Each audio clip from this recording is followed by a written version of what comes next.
তাহলে আমাদের তিনটা সূত্র আলোচনা হয়ে গেছে। এই তিন সূত্র নিয়ে যদি কারো কোনো প্রশ্ন থাকে বলেন। স্যার 3 নম্বর সূত্রটা একটু বাংলা অনুবাদটা একটু ও আরোগ্য শুরু হবে লক্ষণ সমূহ আগমনের উল্টা ক্রমানুসারে বা বিপরীত ধারাবাহিকতায় আরোগ্য শুরু হয়।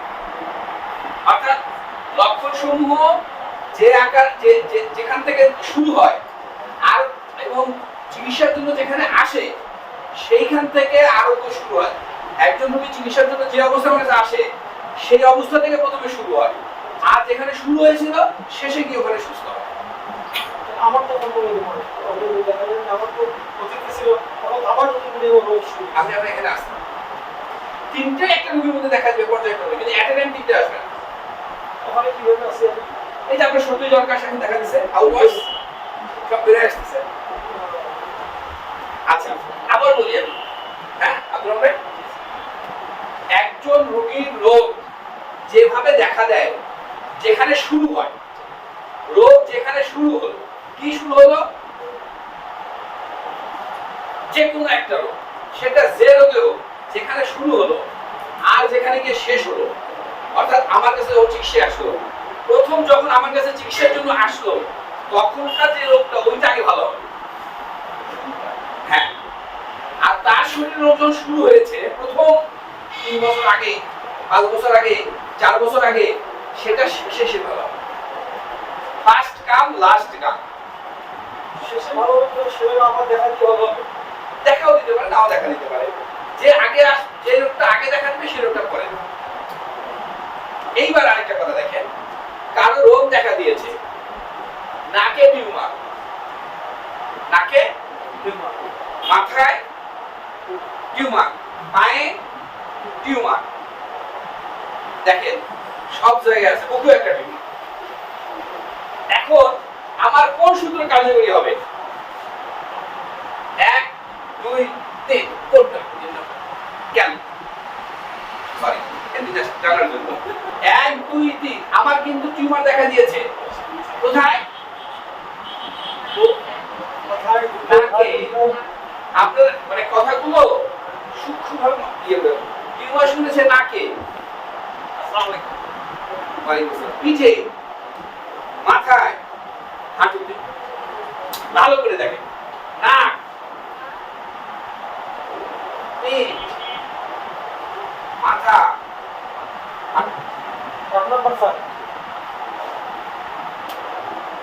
এখানে কিন্তু এই যে উইদিন আউটওয়ার্ডস অ্যাবভ ডাউনওয়ার্ডস এটা কার্যকরী নয়। সব বাহিরে আছে আমার রোগগুলো, পুরো শরীরে আছে। শুরু হয়েছে কোথেকে? রোগটা শুরু হয়েছে হলো নাক থেকে। আমার আগে যখন তার রোগ হাঁটুতে, হাঁটুতে যখন তার টিউমার, তখন সে আমার কাছে এসেছে।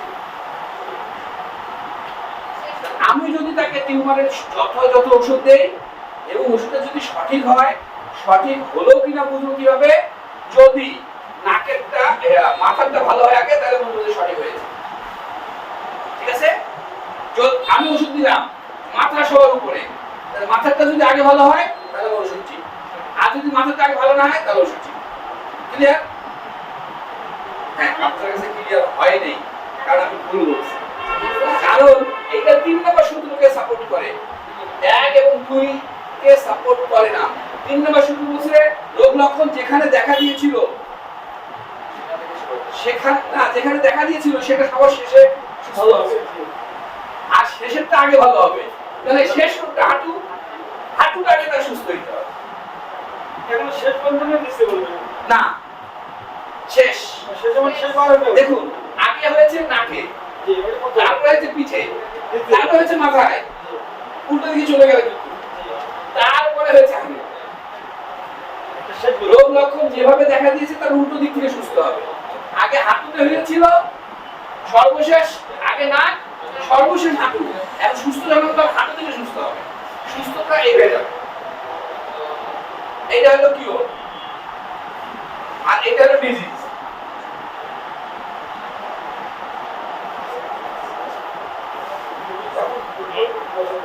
ক্লিয়ার? কথা থেকে বলতে পারেন। এই আপনার ভাই এটা ক্লিয়ার হলো?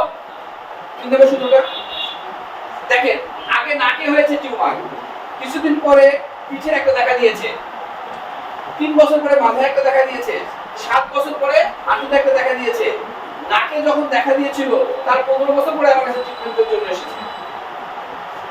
তাহলে আমি বললাম হ্যারিংসের ল অনুযায়ী যেভাবে রোগ দেখা দেয় তার উল্টা দিক দিয়ে সুস্থ হয়।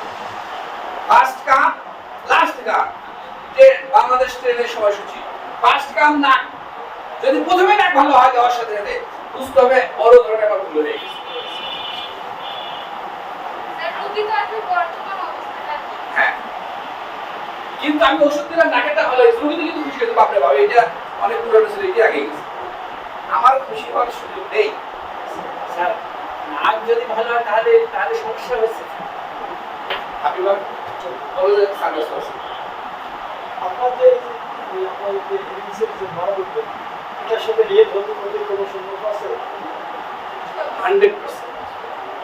বরং রিয়েল হতে এটা বেশি মানা হয়, অন্যান্য হতে মানা হয় না। এটা মানে রিয়েল হোমিওপ্যাথি করলে এটা অলরেডি এইভাবেই করতে হবে। এইভাবেই আপনি যে হোমিওপ্যাথি করেন এভাবেই করতে হবে, কিন্তু রিয়েলে এইটা একটা খুবই প্রাধান্য দেওয়া হয়।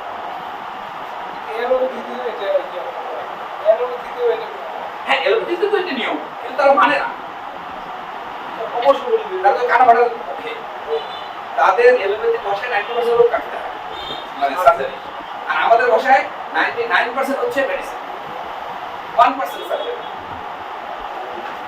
তাহলে রোগ যেভাবে আসে তার বিপরীত ক্রম অনুসারে যায়। এটা আব্দুর রহমান ভাইয়ের ক্লিয়ার। আর কারো কোনো প্রশ্ন? তাহলে আমি আর ডিফিকাল্ট মানে আরো গভীরে ঢুকবো।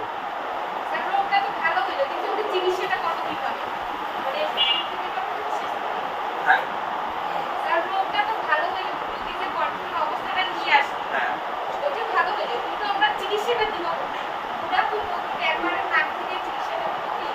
আচ্ছা। যদি আমি তোমার প্রশ্ন ভুল না বুঝে থাকি তাহলে এরকম যে স্যার আমার কাছে যখন রোগী আসলো আমি তো বুঝে ফেললাম নাকে আগে হয়েছে হাঁটুতে পরে হয়েছে, এটা আমি বুঝেছি, কিন্তু আমি চিকিৎসা কি হাঁটুটা দেবো না নাকেরটা দেবো? এইটা তো প্রশ্ন। আসলে আমি হাঁটুরও চিকিৎসা দেবো না নাকেরও চিকিৎসা দেবো, মূলত আমি টিউমারের চিকিৎসা দেবো না। এই টিউমার বৃদ্ধি মাস গ্রোথ অফ সেল এটা হচ্ছে সাইকোটিক ডিজিজ। কি সাইকোটিক জায়গায় বিশেষ আমি এটা বুঝতে পারি।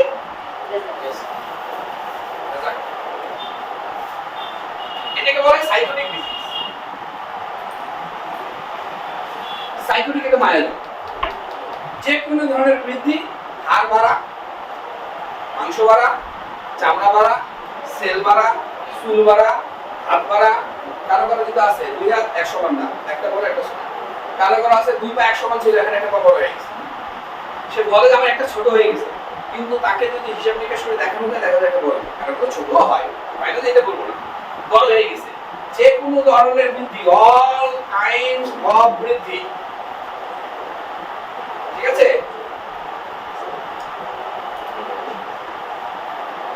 অল কাইন্ডস অফ বৃদ্ধি সাইকোটিক। এটা জন্ম থেকে হইলো স্যার আমাদের বলে যে কোমরের হাড় সাইকোটিক। সুগার বাড়ছে সাইকোটিক। ব্লাডে হিমোগ্লোবিন বাড়ছে সাইকোটিক। ব্লাডে আরএস বাড়ছে, আরএ বাড়ছে, RA rheumatic factor psychotic. Pressure বাড়ছে সাইকোটিক। বাড়া সাইকোটিক। কিন্তু কিন্তু কিন্তু সব বাড়া কিন্তু আসলে বাড়া না। একজনের ডায়াবেটিস মানে কি সুগার বাড়ছে, সুগার বাড়ছে মানে কি ইনসুলিন, এই জায়গাটায় বুঝতে হবে। সব বাড়া কিন্তু বাড়া না, বাড়া ঠিক কিন্তু এটা বাড়লো না বলে। যেমন একজন এসে বলল আমার খুব গ্যাস বাড়ছে, ব্যথা যন্ত্রণা, বাসি না, ঢেউ ঢেউ, পিছন দিক দিয়ে সামনের দিক দিয়ে কিছু খেতে পারি না, পেট ভরা থাকে, গ্যাস বাড়ছে। আসলে গ্যাস বাড়লে এরকম হয় না। গ্যাস বাড়লে কখনো এরকম হবে না। আমরা যেটাকে বলি গ্যাস বাড়ছে আসলে তা নয়, আমার পেটে গ্যাসের পরিমাণ কমে গেছে।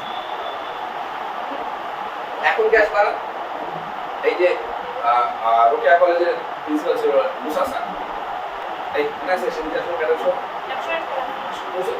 ম্যাডামের কথা বলতে ম্যাডাম কি বলছিল সে ঘটনা মনে আছে সেদিন যে ম্যাডাম আসলো ওটা ভাইয়ের কথা বললো যে মনে আছে ভাই এর মুখে শুনে গ্যাসের চিকিৎসা কি দেওয়া হয়েছে এবং সে কেমন আছে রমজান মাসে হ্যাঁ ভিডিও হবে তো হ্যাঁ ভিডিও হবে দেখা